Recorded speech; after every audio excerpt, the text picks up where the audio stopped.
En mi luna de miel, mi padre invadió el cuarto del motel, se quitó el cinturón y gritó: primero yo, después él. Pero no esperaba que mi marido estuviera escondido en el armario con algo filoso en las manos. Esa noche, su sangre manchó el piso y yo finalmente quedé libre. Buenas tardes, mis queridos. Buenas tardes, mis queridas. Qué gusto tenerlos aquí conmigo otra vez. Pasen. Pueden acomodarse ahí, que hoy la abuelita tiene una historia que contarles que les va a hacer entender lo mucho que la vida puede ser extraña y aterradora, pero que también puede dar la vuelta cuando menos lo esperamos. Estoy aquí en mi cocina en Aguascalientes, aquí en el centro de México, preparando unos buñuelos para los nietos que vienen a visitarme esta tarde. Huelen el aroma del aceite caliente, de la canela y del azúcar. Es para hacerle agua a la boca a cualquiera, ¿verdad? Tengo 78 años bien vividos y puedo decir que cada arruga en mi rostro cuenta una historia. Algunas son dulces como estos buñuelos. Otras son amargas como el café sin azúcar. Nací allá en Zacatecas, también aquí en el centro de México, en una época en que las cosas eran muy diferentes a como son hoy. Aprendí a hacer estos buñuelos con mi madre, que Dios la tenga, cuando yo era todavía una niña pequeña. Ella decía que la receta había venido de mi bisabuela de España y que mientras yo supiera hacer buñuelos, nunca iba a pasar hambre, ni iba a dejar a mi familia pasar. Y miren, mi madre tenía razón. Hoy hago estos buñuelos para vender en el tianguis de la iglesia todos los domingos, y es una alegría ver a las personas comprando, elogiando, pidiendo más. Pero antes de continuar mi historia, quiero hacerles un pedido especial a ustedes que me están viendo ahora. Ustedes que están ahí del otro lado de la pantalla acompañándome mientras mezclo esta masa, ¿podrían hacerle un favorcito a esta abuelita? Den clic en ese botoncito rojo de suscribirse ahí abajo y activen la campanita, porque subo video todas las semanas contando las historias de mi vida. ¿Y saben qué? Cuéntenme aquí en los comentarios. ¿De qué ciudadcita me están viendo? ¿Y a qué hora del día encontraron este video de la abuelita? ¿En la mañanita tomando un cafecito, después de la comida descansando un ratito, o ya en la noche antes de dormir? Leo todos los comentarios, Todos y cada uno. Y me pone muy feliz saber de dónde son y qué momento del día eligieron para escucharme. Vamos a crear una cadena de cariño aquí. Cuéntenme, no cuesta nada. Bueno, volviendo a mi historia, hoy quiero contarles sobre el día más aterrador de mi vida. El día que debió haber sido el más feliz, el primer día de mi luna de miel, pero que se convirtió en una pesadilla de sangre y desesperación. Vieron ahí al principio, ¿no? Mi propio padre invadió el cuarto del motel donde yo estaba con mi marido recién casado, y lo que él quería hacerme. Bueno, mis hijos, voy a contarles todo con lujo de detalles para que entiendan cómo un hombre puede transformarse en un monstruo cuando cree que tiene poder sobre alguien. Esta historia no es fácil de contar.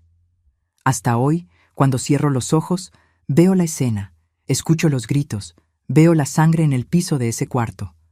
Pero sobreviví. Y si estoy aquí hoy haciendo buñuelos en mi cocina calientita con mis nietos jugando en el patio, es porque esa noche aprendí algo. No tenemos que aceptar el mal solo porque viene de quien debería protegernos. Podemos y debemos reaccionar. Así que tomen una taza de café, acomódense ahí y vengan conmigo en este viaje, porque esta historia comienza mucho antes de esa noche en el motel. Comienza allá en mi infancia en Zacatecas, cuando yo todavía era una niña inocente que no sabía que el mayor peligro de mi vida dormía en el cuarto al lado del mío. Nací en 1947, poco después de que terminara la guerra allá en Europa, en una casita sencilla de adobe en las afueras de Zacatecas. Era una casa pequeña, de 3 cuartos, con piso de mosaico que hacía ruido cuando caminábamos descalzos. La cocina tenía una estufa de leña negra y grande que mi madre, doña Gertrudis, mantenía siempre encendida, incluso en el calor del verano mexicano. El patio era grande, tenía un árbol de naranjas, un guayabo y unas macetas de hierbabuena y romero que perfumaban todo cuando llovía. Mi padre se llamaba Octavio Rodríguez Silva. Todo el mundo en el vecindario lo llamaba Don Octavio, con ese respeto medio forzado que la gente tenía hacia los hombres bravos. Él era herrero. Trabajaba en un taller en el centro de la ciudad, arreglando herramientas de labranza, haciendo portones, rejas para ventanas. Era un hombre fuerte, de manos grandes y callosas, con un bigote grueso siempre bien recortado. No sonreía mucho. De hecho, no recuerdo haber visto a mi padre reírse de verdad ni media docena de veces en toda mi infancia. Mi madre, Gertrudis, era todo lo contrario. Ella era menudita, de cabello castaño siempre recogido en un chongo, y tenía una sonrisa dulce que calmaba cualquier tormenta. Ella cuidaba de nosotros, lavaba ropa en el lavadero del patio, cocinaba, cosía, hacía de todo.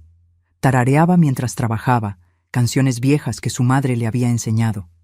Me encantaba quedarme cerca de ella en la cocina, viéndola amasar las tortillas, preparar el mole para la comida, hacer dulce de naranja cuando la fruta caía del árbol.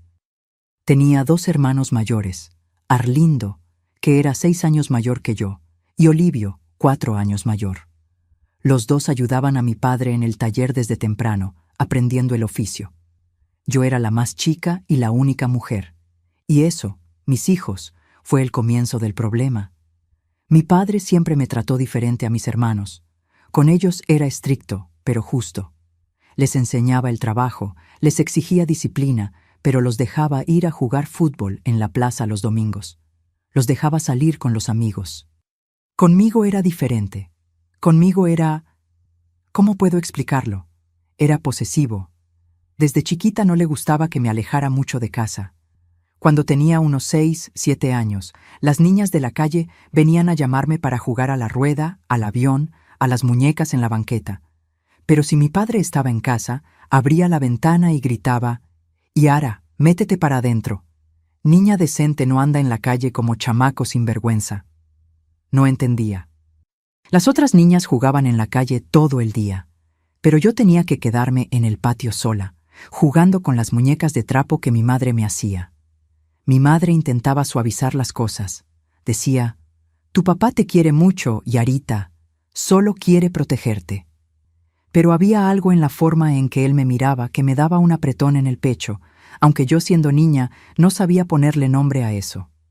Cuando cumplí 8 años, empecé a estudiar en la escuela primaria a unas 4 cuadras de casa. Mi madre me llevaba en la mañana y me recogía a la hora de la comida. Pero cuando cumplí 9, mi padre decidió que ya era demasiado grande para ir sola. Empezó a recogerme en la escuela. Llegaba ahí a la puerta, en medio de todos los otros niños con sus papás, y se quedaba parado con los brazos cruzados, mirándome salir. Mis amiguitas empezaron a tenerle miedo. Nadir, mi mejor amiga en esa época, una vez me dijo: «Yara, tu papá parece que siempre está enojado». ¿No le caigo bien? Le dije que no era nada, que él era así, pero en el fondo yo también sentía ese peso.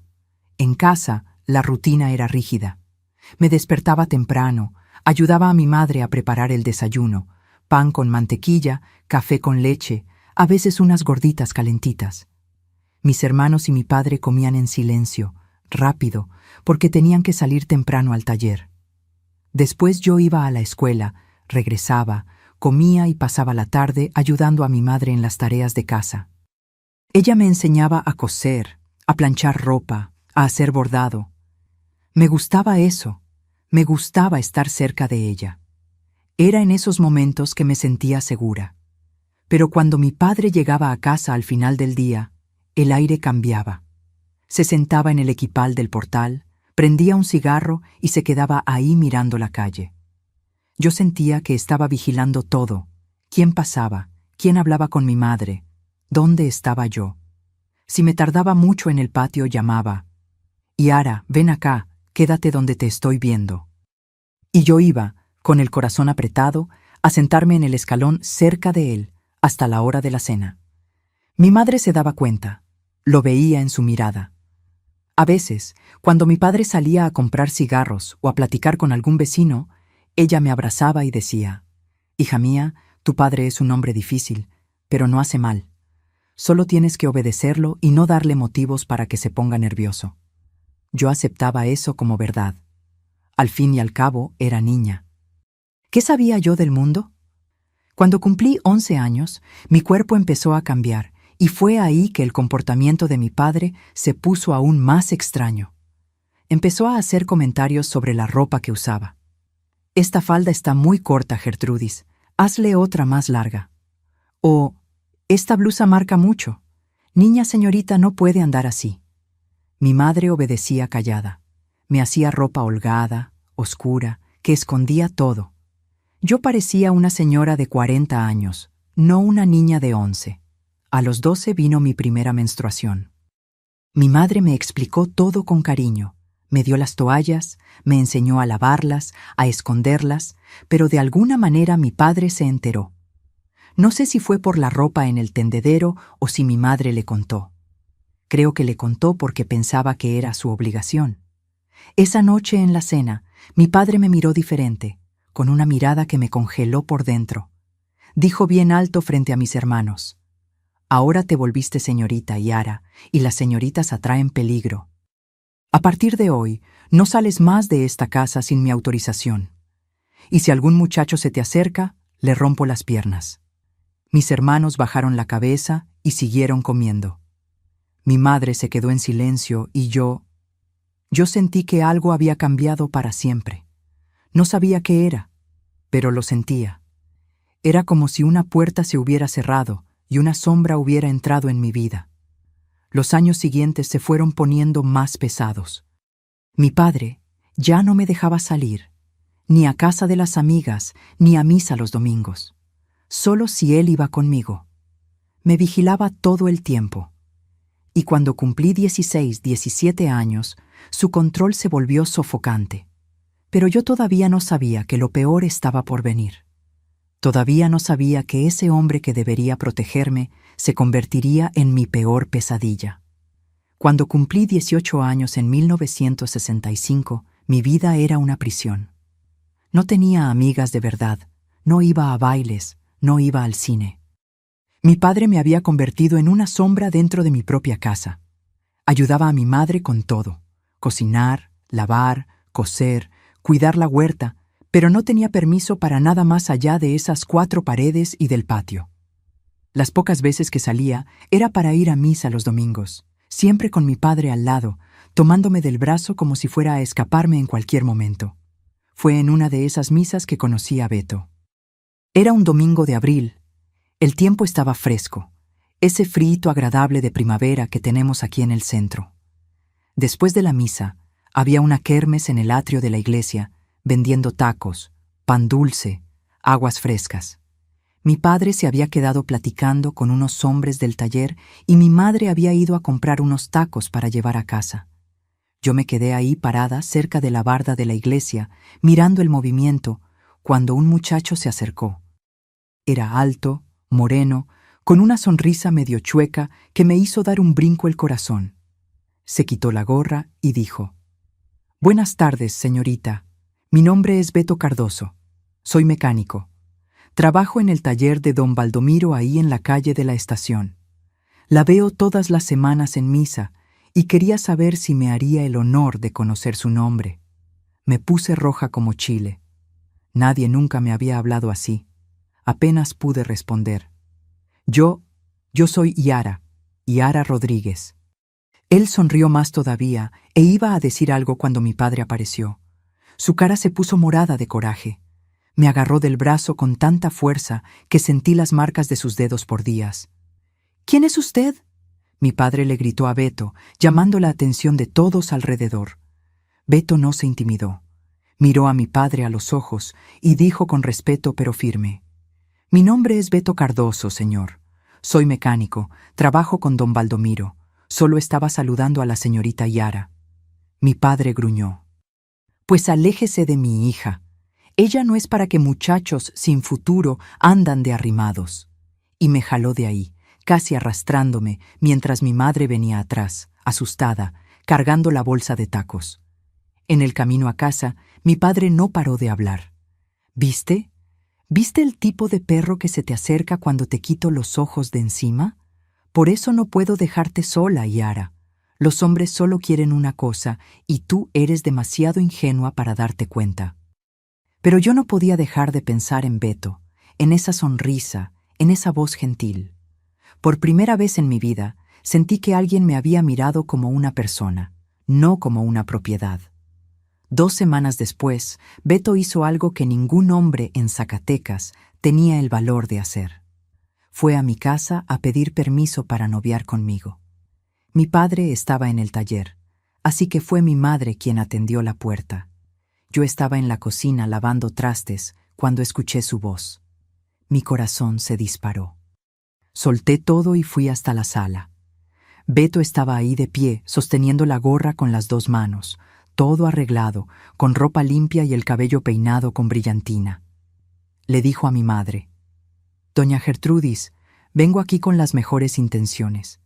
Me gustaría pedir permiso para conocer mejor a Yara, para poder noviarla, si ella acepta. Tengo trabajo fijo, no tomo, no juego, y voy a tratar a su hija con todo el respeto del mundo». Mi madre no supo qué hacer. Me miró, vio la esperanza en mis ojos y suspiró. «Joven, yo no puedo decidir eso. Va a tener que hablar con el papá de ella, pero le advierto, no le va a gustar». Beto dijo que volvería cuando mi padre estuviera en casa, y volvió esa misma noche.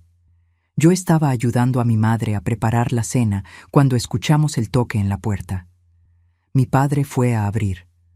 Cuando vio a Beto, vi la furia en sus ojos. «¿Qué quiere aquí?», mi padre preguntó, bloqueando la puerta con su cuerpo. Beto no tembló. Dijo: «Don Octavio, vengo a pedirle su permiso para noviar con Yara. Soy un hombre de bien, trabajo duro y tengo las mejores intenciones con su hija». Mi padre soltó una risa seca, sin humor. «¿Usted cree que voy a dejar a mi hija en manos de un mecánico muerto de hambre? Usted no tiene nada, muchacho, y Yara no es para usted. Ella se va a quedar aquí en casa conmigo y con su madre hasta que yo decida con quién se va a casar, y no va a ser con usted». Beto intentó argumentar. «Pero señor, puedo demostrarle que soy un buen hombre. Deme una oportunidad de...».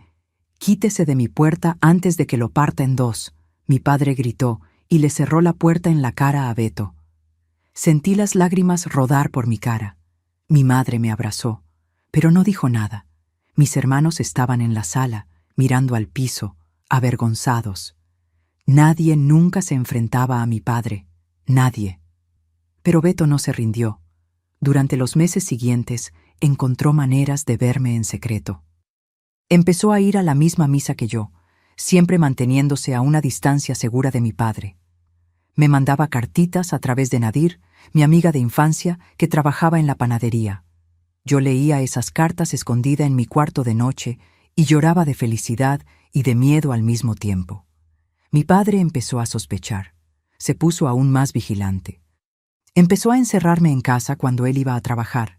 Quitó la llave de la puerta del patio para que no pudiera salir ni por leña ni a tender ropa sin que él estuviera cerca. Decía: «Es para tu protección, Yara. El mundo allá afuera está lleno de hombres malos. Yo soy el único que realmente te quiere y quiere tu bien». Pero yo estaba empezando a darme cuenta de que eso no era amor, eso era enfermedad, eso era prisión. Cuando cumplí 21 años en 1968, Beto juntó valor y dinero para comprar una casita pequeña en las afueras de la ciudad. Me mandó una carta diciendo: «Yara, me quiero casar contigo. No voy a renunciar a ti nunca. Si quieres, nos fugamos y nos casamos por el civil. Yo te voy a proteger de tu padre. Confía en mí». Me llevó meses juntar valor, meses con miedo de lo que mi padre haría si se enteraba. Pero en el fondo de mi corazón, yo sabía: o me escapaba con Beto, o me iba a morir asfixiada en esa casa. Entonces, un día de enero de 1969, 2 meses antes de cumplir 22 años, me escapé. Era un sábado por la mañana. Mi padre había ido al taller a traer unas herramientas y yo tenía media hora de libertad.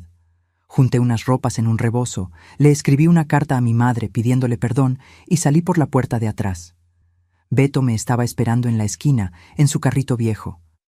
Fuimos directo al registro civil y nos casamos, solo con 2 testigos que eran amigos de él. Cuando mi padre se enteró, horas después, fue hasta la casa de Beto como un loco.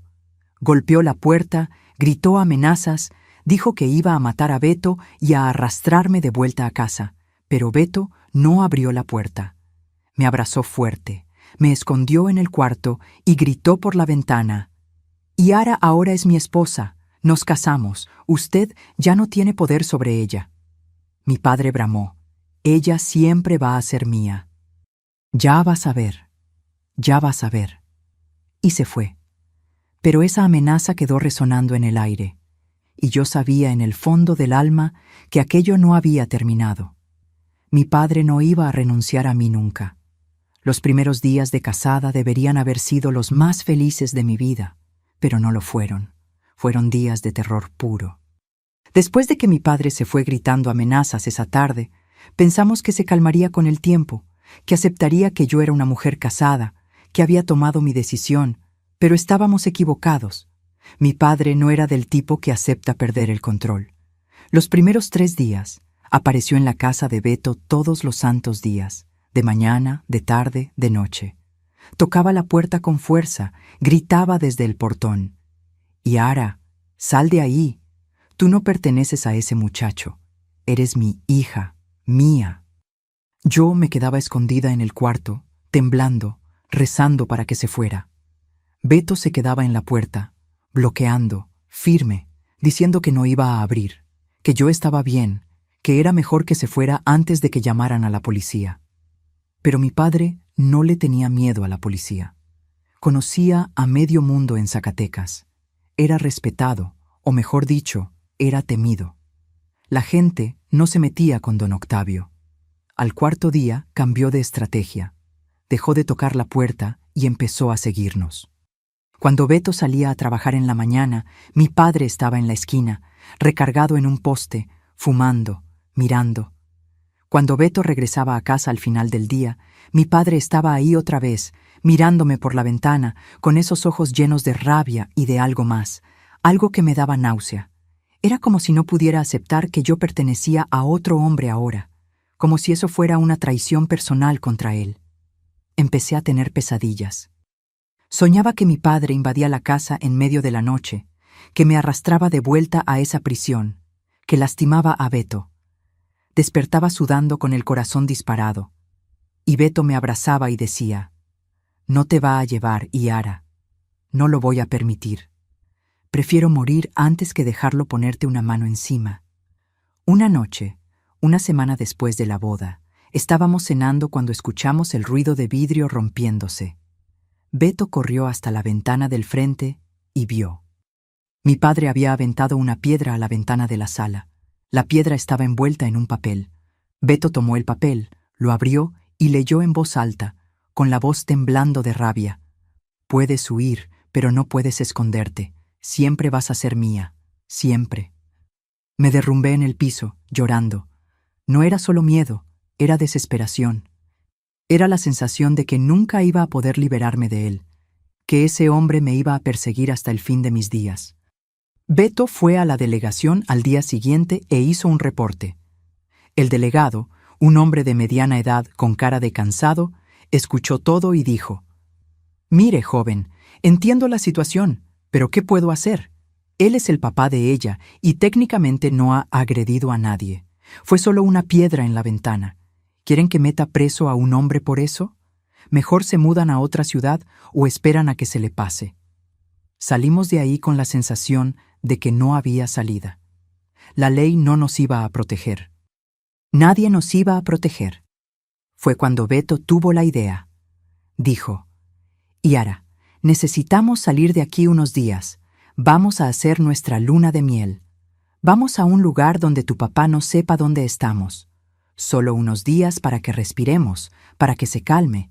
Y cuando regresemos, si continúa, voy a tomar medidas más serias». Acepté. Necesitaba salir de esa casa, de esa ciudad, de esa sensación de estar siendo casada todo el tiempo. No teníamos dinero para viajar lejos, a Acapulco o Guadalajara, esos lugares a donde la gente iba en luna de miel. Pero Beto tenía un amigo que le recomendó un motel nuevo y bonito a las afueras de la ciudad. Un lugar discreto, con cuartos privados, con cochera cerrada. Nos quedamos ahí una noche. Descansamos y mañana decidimos qué hacer, dijo Beto.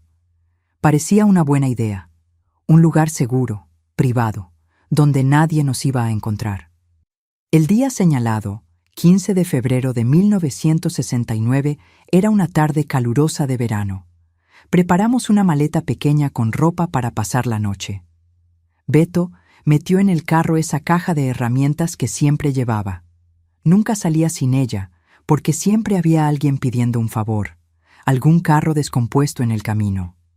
Salimos de casa al final de la tarde, cuando el sol estaba empezando a ponerse, tiñendo el cielo de naranja y rosa. Estaba nerviosa, pero también esperanzada. Finalmente íbamos a tener un momento solo nuestro, lejos de mi padre, lejos de esa tensión constante. Beto me tomaba la mano mientras manejaba y dijo: «Mañana va a ser un día nuevo, Yara. Ya verás, vamos a encontrarle solución a todo esto». El motel estaba a unos 20 minutos fuera de la ciudad, en una carretera rodeada de mezquites. Era un lugar bonito, bien cuidado, con jardines y esas casitas separadas, cada una con cochera propia. Llegamos cuando el cielo ya estaba oscuro, solo con las estrellas empezando a aparecer. Beto pagó en la recepción, tomó la llave y fuimos hasta el cuarto número 7. El cuarto era sencillo, pero limpio, con una cama matrimonial grande, un ropero de madera, cortinas gruesas. La cochera tenía una puertita corrediza que daba directo al cuarto. Beto entró con el carro, cerró la puerta de la cochera y lo trancó todo. «Listo», dijo, sonriendo por primera vez en días. «Ahora estamos seguros». Empecé a relajarme. Me quité los zapatos, me senté en la cama, miré alrededor. Había una ventanita en el baño con vidrio opaco. Estaba el ropero empotrado, grande, de puertas corredizas.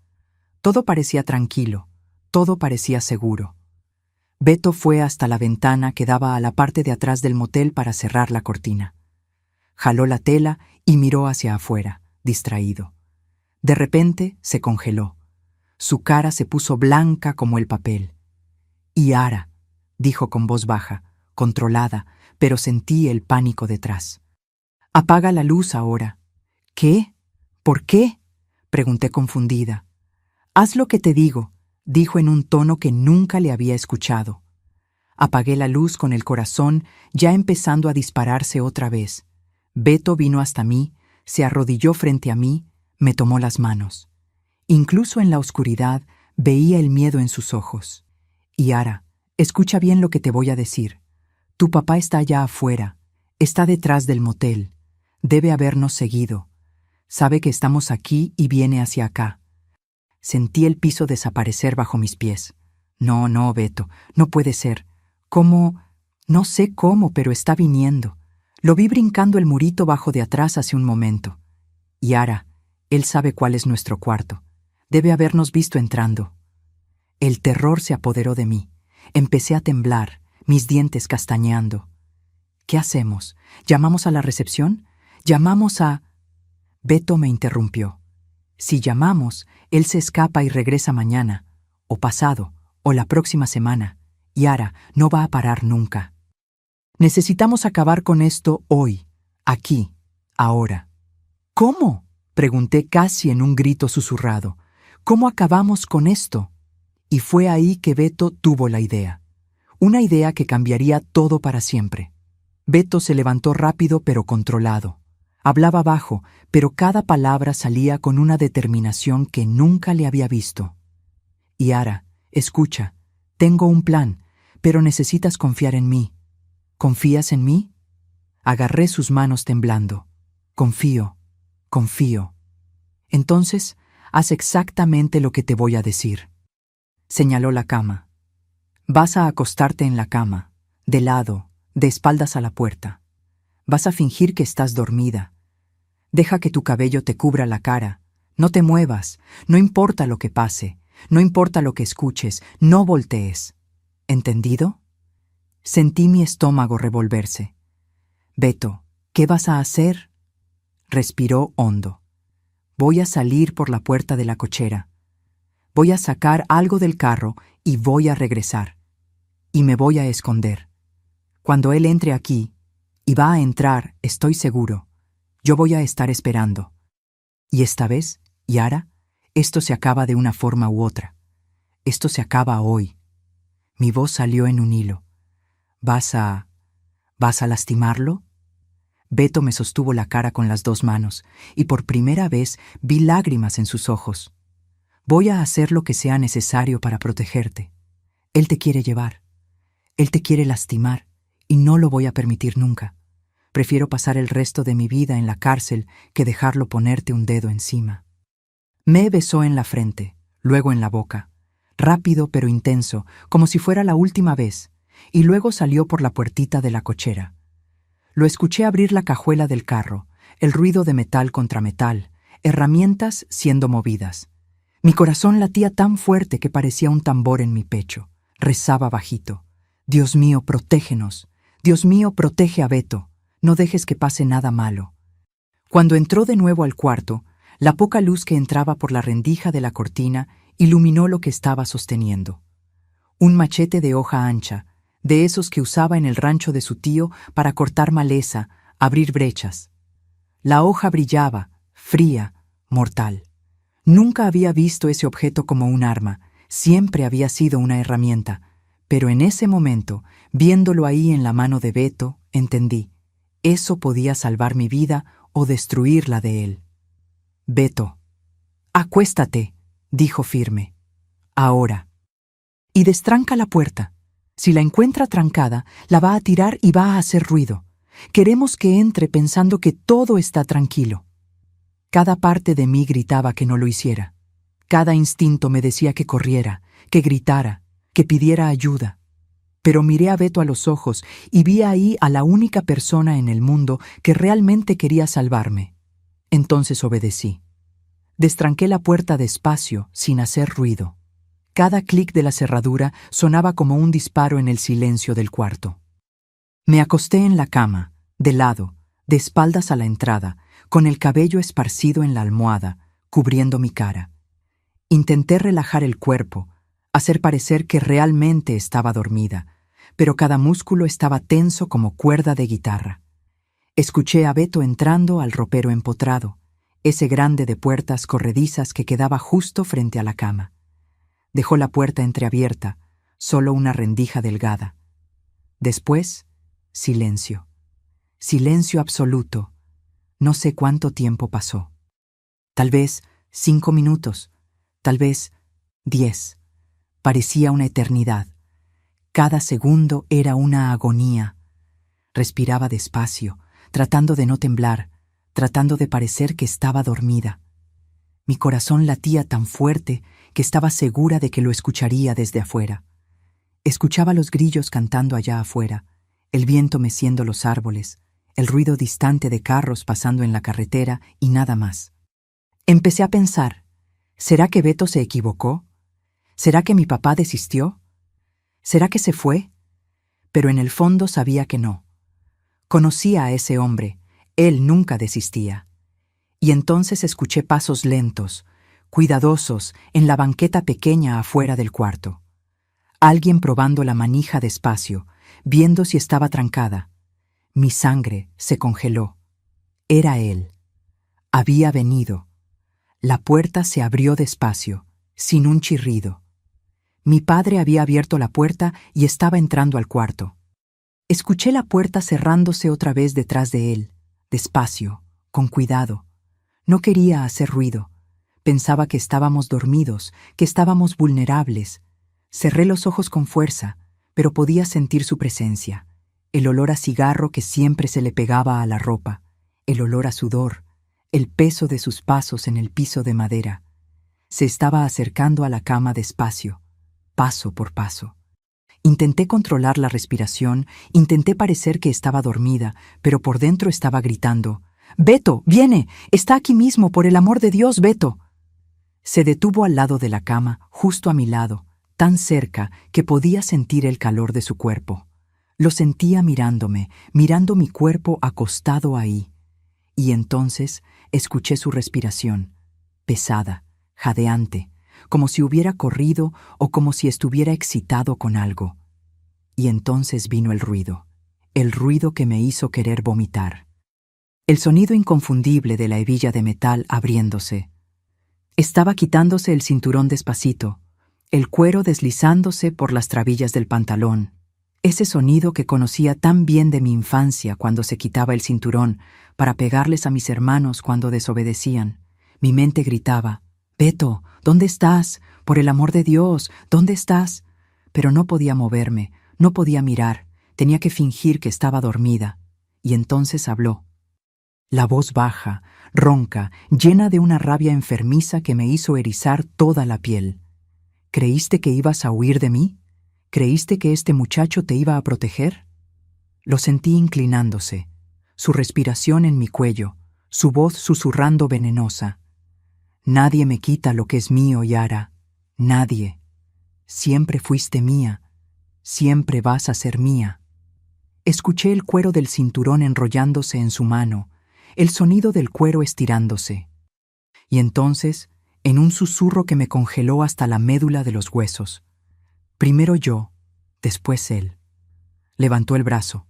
Sentí el movimiento del aire encima de mí. Iba a pegarme o a amarrarme, o cosas peores, mucho peores. Cosas que ni quería imaginar. Y fue cuando el ropero explotó. No hubo grito de guerra, no hubo aviso. Beto salió de ahí como un rayo, en absoluto silencio, los pies descalzos sin hacer ruido alguno en el piso.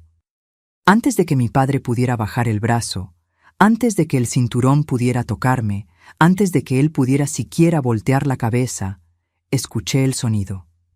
Un sonido que nunca voy a olvidar por el resto de mi vida. El sonido del metal cortando carne y hueso. Un sonido húmedo, horrible, seguido de un grito. Mi padre berreó, un berrido de dolor puro y sorpresa. El cinturón voló a un lado, pegando contra la pared. Me volteé en la cama, el corazón explotando en mi pecho, y vi a mi padre caído de rodillas en el piso, la cara blanca como el papel, los ojos abiertos de shock. Se agarraba el brazo derecho, el brazo que había levantado para pegarme, y el brazo colgaba en un ángulo horrible, extraño, antinatural. Sangre brotando entre sus dedos, escurriendo en el piso, manchando su camisa, el piso de madera. Beto estaba parado frente a él, con las piernas separadas, firme, el machete todavía en la mano derecha, la hoja roja goteando. Su respiración estaba pesada, el pecho subiendo y bajando, pero sus ojos, los ojos de Beto estaban fríos, determinados, sin miedo. Mi padre intentó levantarse, tambaleándose, todavía agarrando el brazo. «Hijo, hijo de la... me cortaste. Tú...». Beto no lo dejó terminar. Le dio una patada fuerte en el pecho, aventándolo contra la pared. La cabeza de mi padre pegó en la madera con un golpe sordo que resonó en el cuarto. Se resbaló por la pared, quedándose medio sentado en el piso, gimiendo de dolor. Beto caminó hasta él. Puso una rodilla en su pecho, presionando, y acercó la punta del machete a su garganta, justo ahí en la vena que palpitaba en el cuello. Mi padre se congeló, los ojos abiertos, finalmente con miedo de verdad. La voz de Beto salió baja, controlada, pero tan llena de rabia y determinación que hasta yo sentí un escalofrío. ¿Está oyendo bien lo que le voy a decir, desgraciado? Invadió la luna de miel.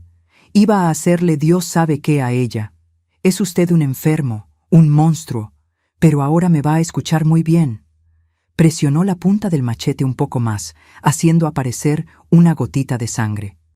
Si se le acerca otra vez, si la mira otra vez, si respira el aire que ella respira, regreso y la próxima vez no voy a apuntar al brazo, voy a apuntar aquí. Apretó un poco más. ¿Entendió? Mi padre estaba blanco como la cera, sudando frío, los labios temblando. Gemía. Me está quemando el brazo. Me está quemando. Me voy a morir. No se va a morir, cortó Beto. Va a vivir, pero va a vivir sabiendo que intentó destruir a su propia hija y perdió. Va a vivir con esa mano inútil por el resto de su vida. Y cada vez que la mire, va a recordar. Perdí. Ella es libre y nunca más la voy a tocar. Me levanté de la cama, mis piernas temblando, apenas sosteniéndome. Prendí la luz del cuarto. Lo que vi me hizo dar vueltas la cabeza y revolver el estómago. Había sangre regada en el piso, en la pared, en la ropa de mi padre. Su brazo estaba destruido. La manga de la camisa estaba rasgada, empapada de rojo. Pero estaba vivo. Beto no había matado. Había cortado el brazo que mi padre iba a usar para lastimarme. Había cortado su poder. Había cortado su control sobre mí. Beto se volteó hacia mí, todavía sosteniendo el machete, todavía con esa expresión dura, determinada en el rostro. Pero cuando vio mi cara, pálida, asustada, llorando, su expresión se suavizó un poco. Yara, ve a la recepción, llama a la policía y a la ambulancia. Ahora. Yo me quedo aquí con él. No lo voy a dejar irse. Ve. Corrí. Corrí descalza por el corredor, por los jardines iluminados por las lucecitas del motel hasta la recepción. La muchacha que estaba en el mostrador, una mujer de mediana edad con el cabello recogido, se asustó cuando me vio, despeinada, sin zapatos, llorando, la ropa toda arrugada. «Señorita, por el amor de Dios, ¿qué pasó?», preguntó, levantándose del banco. «Por favor», sollozaba, «llame a la policía, llame a la ambulancia. Mi padre invadió nuestro cuarto. Él intentó, iba a lastimarme». Mi esposo tuvo que defenderse. La mujer palideció, agarró el teléfono y empezó a marcar rápido. La escuché hablando con la policía, después con el hospital, dando la dirección, diciendo que era urgente. La policía llegó en 15 minutos. La ambulancia llegó junto, con la sirena rasgando la noche tranquila. Cuando los policías entraron al cuarto número 7, vieron la escena. Mi padre en el piso, recargado contra la pared, agarrando el brazo ensangrentado, gimiendo bajito. Beto sentado en la silla de la esquina, el machete encima de la cama, las manos limpias, esperando calmadamente.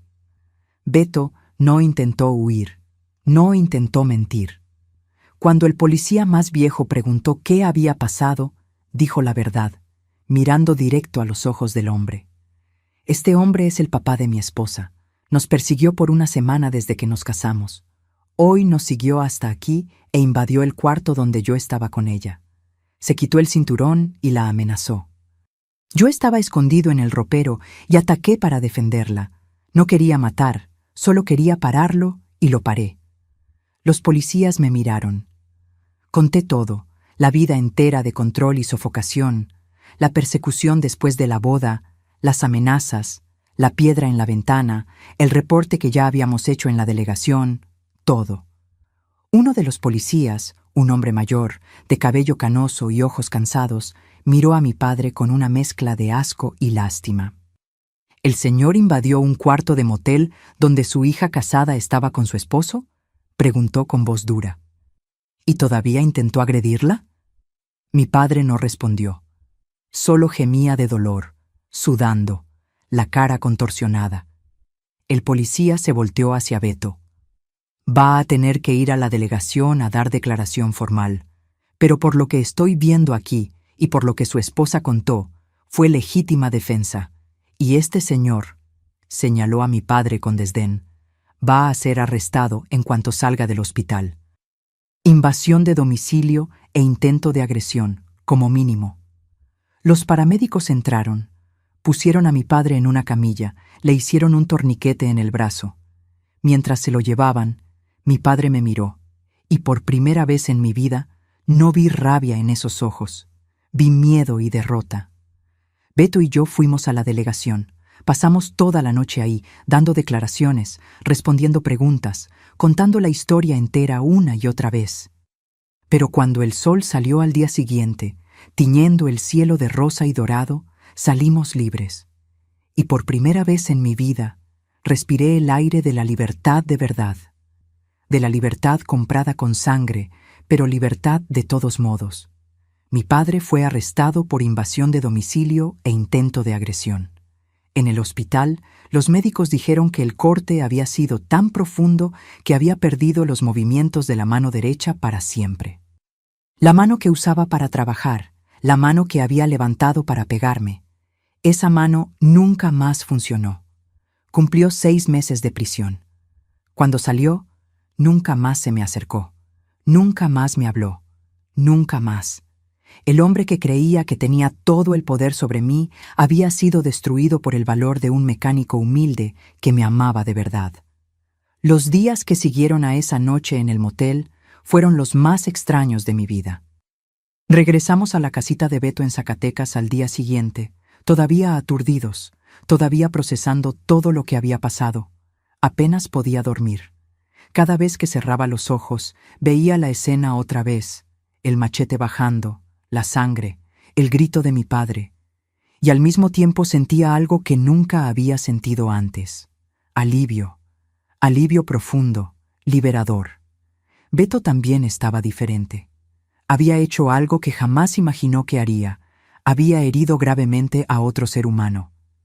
Pero cuando lo miraba a los ojos y le preguntaba si se arrepentía, me tomaba las manos y decía: Yara, lo haría todo de nuevo, 1000 veces. Estabas en peligro. No iba a dejar que ese hombre te lastimara nunca. La noticia de lo que había pasado se regó por Zacatecas como pólvora en pasto seco. Pueblo chico. Todo el mundo sabe de la vida de todo el mundo. Algunas personas nos miraban con lástima, otras con curiosidad morbosa, otras con admiración. Principalmente las mujeres que venían hasta mí en la calle me tomaban la mano y susurraban: «Tuviste suerte de tener un esposo valiente. No todo hombre habría hecho lo que el tuyo hizo». Mi madre vino a visitarme una semana después. Tocó la puerta tímida, los ojos rojos de tanto llorar. Cuando abrí, me abrazó fuerte y pidió perdón. «Yara, hija mía, perdóname.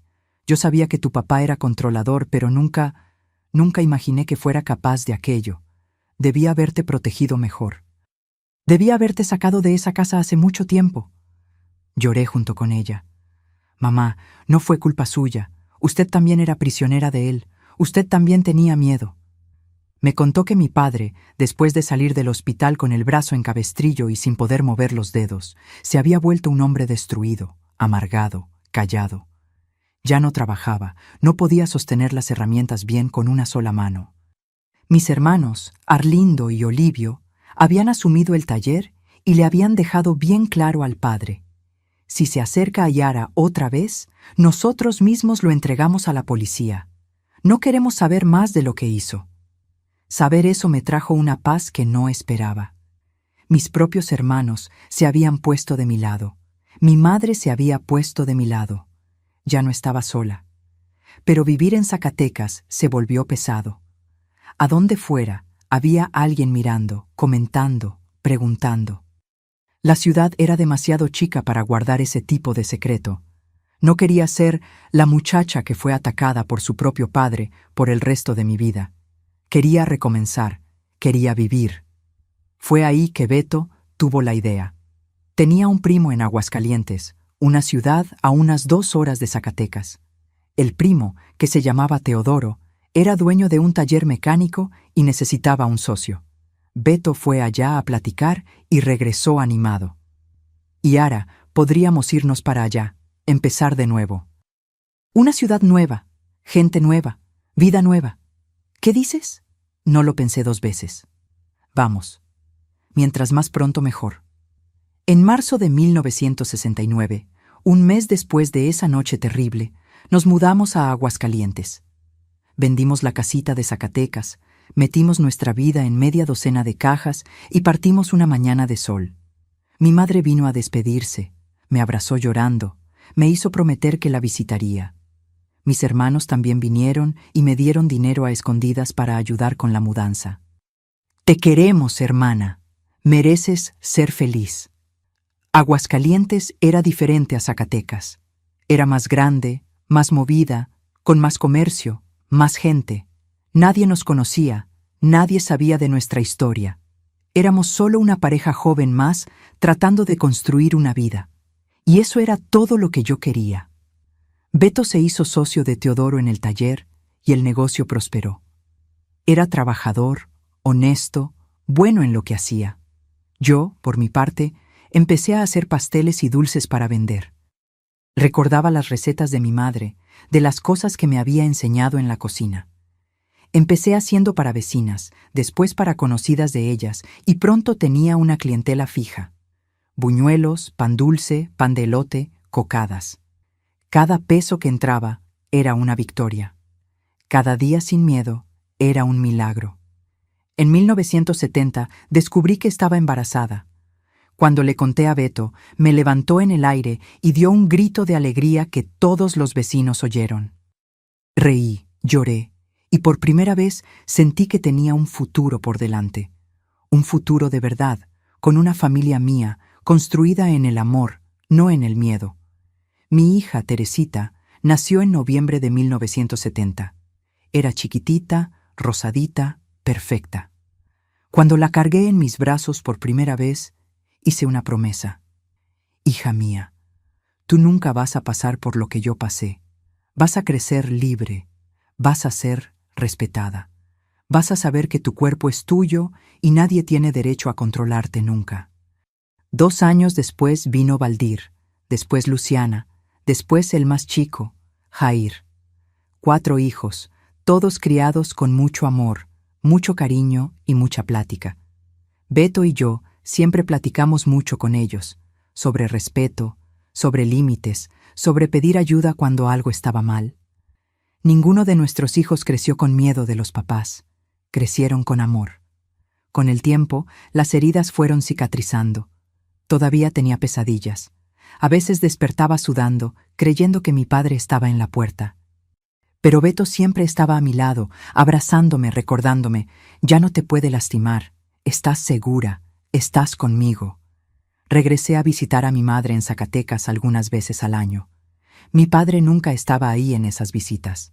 Mis hermanos se aseguraban de eso. En 1982, 13 años después de esa noche, mi madre me llamó llorando. Mi padre había fallecido. Infarto. No sentí tristeza. Sentí alivio y un poco de lástima. Lástima del hombre que pudo haber sido, pero eligió no ser. Fui al velorio más por mi madre que por él.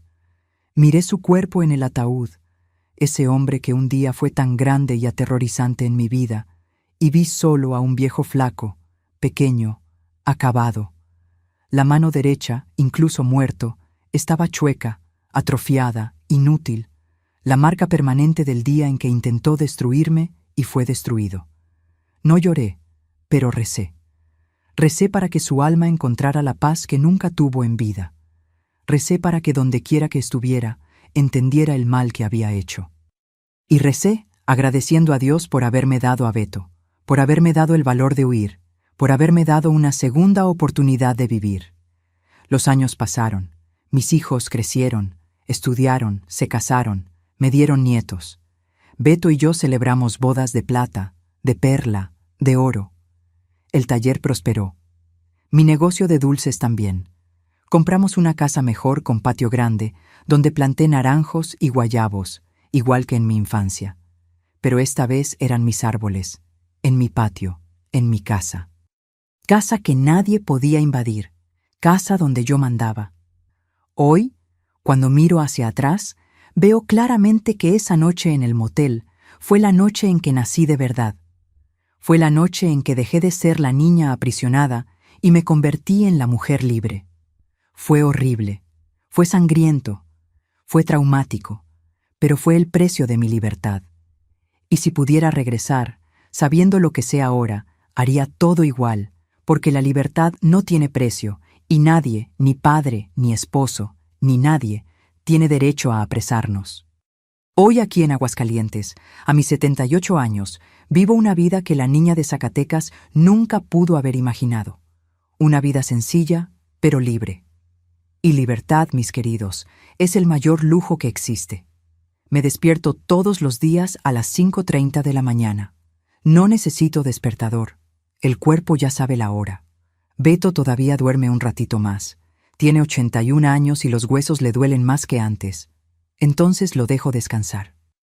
Bajo a la cocina descalza, prendo la luz, Pongo la olla en la estufa para hacer un café de olla bien calientito. Mientras el agua se calienta, abro la ventana de la cocina y veo el sol saliendo detrás de las casas de los vecinos, tiñendo el cielo de ese naranja bonito. Y agradezco todos los santos días.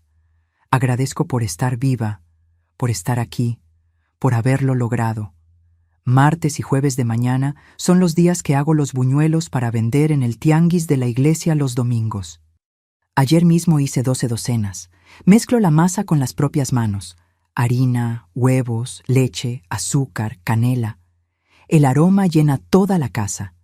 Beto baja de la cama solo por el olor, sonriendo, pidiendo probar solo uno, Yara, solo para ver si está bueno. Lo dejo, porque después de 56 años de casados, ¿cómo le voy a negar un buñuelo al hombre que salvó mi vida? Mis 4 hijos viven aquí en Aguascalientes también. Teresita, la mayor, es maestra de español en la secundaria estatal. Pasa por la casa casi todos los días después del trabajo, toma un cafecito conmigo, me cuenta de las confusiones de los alumnos. Tiene 2 hijos, Gabriel, que tiene 23 años y está estudiando ingeniería, y Mariana, de 19, que está en el 2º año de enfermería. Esos 2 viven aquí en casa comiendo mis buñuelos, pidiendo que haga carne con papas, arroz rojo. Valdir, mi segundo hijo, se quedó con el taller cuando Beto se jubiló. Es igualito al papá, mecánico bueno, honesto, trabajador. Tiene 3 hijos, Gilberto, Julia y Lucas. Gilberto ya tiene 26, ya está casado. Me dio una bisnieta, la pequeña Valentina de 2 añitos, que es la luz de mis ojos. Cuando viene a la casa, corre directo a la cocina gritando, ¡Abue, buñuelos, buñuelos! Y me derrito toda. Luciana, mi tercera, trabaja en el gobierno municipal, en el Departamento de Asistencia Social. Heredó mi corazón blando. Vive trayendo gente a la casa, mujer que le pegó el marido y necesita lugar para quedarse unos días. Niño que está pasando necesidad y necesita ropa y comida. Nunca le digo que no, nunca, porque sé lo que es necesitar ayuda y no tenerla. Luciana tiene 2 hijos gemelos, Rafael y Daniel, de 16 años, que son el relajo en persona, pero tienen corazón de oro. Y tengo a Jair, mi más chico, que se hizo sacerdote. Así es, mis queridos, sacerdote. Celebra misa en la iglesia del barrio aquí cerca. Cuando me dijo que tenía vocación, lloré de alegría. Después de todo lo que pasé, tener un hijo sacerdote, un hijo que dedica su vida a ayudar a los demás, me parecía un regalo de Dios. No tiene hijos, claro, pero es padrino de todos los nietos y ellos aman al tío padre. Todos los domingos, después de la misa de Jair, pongo mi puestecito en el tianguis de la iglesia. Llevo mis buñuelos, mis panes dulces, mis cocadas. Me quedo ahí de las 9 de la mañana hasta el mediodía. Podría simplemente darle los dulces a Jair para que los reparta gratis, pero me gusta vender. Me gusta platicar con la gente, ver a las personas probar y cerrar los ojos de satisfacción. Me gusta ganar mi dinerito, aunque sea poco, porque cada billete que recibo es fruto de mi trabajo, de mi libertad. Nadie me manda. Nadie controla lo que hago con el dinero que gano. Por la tarde, cuando regreso del tianguis los domingos, la casa se llena. Todos mis hijos vienen a comer. Es tradición. Hago una carnita asada en el patio. Beto asa la carne. Los nietos juegan fútbol. Las nietas platican en el portal. Hay ruido, hay relajo, hay pleitos de niños, hay risas. Y yo me quedo ahí en medio de todo, mirando y pensando, es esto. Para esto sobreviví. Durante la semana, cuando no estoy haciendo dulces, cuido de la huerta del patio. Planté lechuga, jitomates cherry, chile, cebollín, perejil. También están los naranjos y guayabos que planté cuando compramos esta casa hace 30 años. Ahora ya están grandes, dan fruta todo el año. Hago dulce de guayaba, mermelada de naranja, reparto a los vecinos, a los hijos, llevo al tianguis.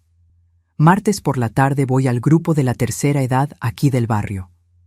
Nos reunimos en el salón de la asociación de vecinos, hacemos gimnasia ligera, jugamos lotería, tomamos café de olla, platicamos. Tengo unas amigas ahí que son mis brazos derechos. Doña Hortensia, doña Zenaide, doña Normelia. Ellas saben mi historia. Se las conté un día en una plática sobre violencia doméstica. ¿Y saben qué hicieron? Me abrazaron y dijeron que era la mujer más valiente que conocían. Lloré ese día. Lloré porque finalmente me había convertido en ejemplo de superación, no de vergüenza. Viernes por la noche es el día sagrado, día de ver la telenovela con Beto. Nos sentamos en el sillón, yo con mi tejido, él con el periódico, y vemos. Comentamos los personajes, apoyamos a los buenos, regañamos a los villanos, y de vez en cuando, en medio de la novela, me toma la mano y aprieta. No hace falta decir nada, lo sabemos. Ganamos, estamos aquí juntos. Esta es mi vida hoy. No tiene lujo, no tiene viaje a Europa, no tiene carro importado, no tiene mansión, pero tiene paz, tiene amor, tiene libertad, tiene dignidad. Y eso, mis queridos, vale más que todo el oro del mundo. Mis queridos, si hay algo que aprendí en estos 78 años de vida, es que el peligro no siempre viene del extraño. A veces el lobo vive dentro de la propia casa. A veces, quien debería protegerte es quien más te aprisiona. Sé que hay mucha gente viendo ahora que vive una situación parecida a la que yo viví. Hay papá que controla demasiado. Hay mamá que no deja a la hija respirar. Hay familia que piensa que amor es posesión, que piensa que cuidado es prisión. Y quiero decir algo para ti, que estás en esa situación. No le perteneces a nadie. Te perteneces a ti misma. No importa lo que te hayan dicho toda la vida. No importa si dijeron que papá sabe lo que es mejor, que es todo para protegerte, que el mundo allá afuera es peligroso. Si estás sintiendo miedo dentro de tu propia casa, si no puedes elegir, si no puedes respirar, eso no es protección, eso es prisión. Y tienes el derecho, no, tienes la obligación de liberarte. Me llevó 22 años entender eso. 22 años pensando que aquello era normal, que todo papá era así, que yo era malagradecida, pero no lo era. Y cuando finalmente encontré a alguien que me miró como persona, no como propiedad, tuve el valor de huir, y fue la mejor decisión de mi vida. Si estás pasando por control, por abuso emocional, por amenazas dentro de tu propia familia, escucha bien. Huye, denuncia, pide ayuda. No importa si es tu papá, tu mamá, tu hermano, nadie tiene derecho a apresarte. Ve a la delegación, busca una trabajadora social, habla con alguien de confianza.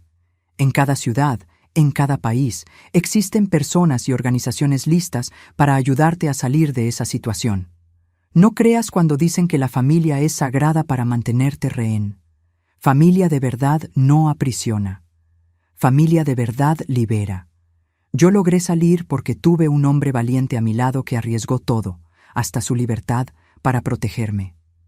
Pero no todo el mundo tiene eso. A veces vas a tener que ser tu propia salvadora, y puedes. Eres más fuerte de lo que imaginas. Esa fuerza que usaste para sobrevivir hasta ahora, úsala para escapar, úsala para recomenzar. Y mira, no te voy a mentir. Va a ser difícil. Va a haber miedo, va a haber dolor, va a haber gente juzgando, diciendo que abandonaste a la familia. Pero la libertad tiene precio, y yo pagué ese precio, y valió cada lágrima, cada noche sin dormir, cada mirada de reprobación. Porque hoy duermo en paz, hoy respiro, hoy vivo. Entonces, mis queridos y mis queridas, quiero hacerles un pedido especial ahora. Si esta historia tocó su corazón, si conocen a alguien que necesita escuchar esto, compartan este video, suscríbanse al canal Memorias de las Abuelas, activen la campanita ahora.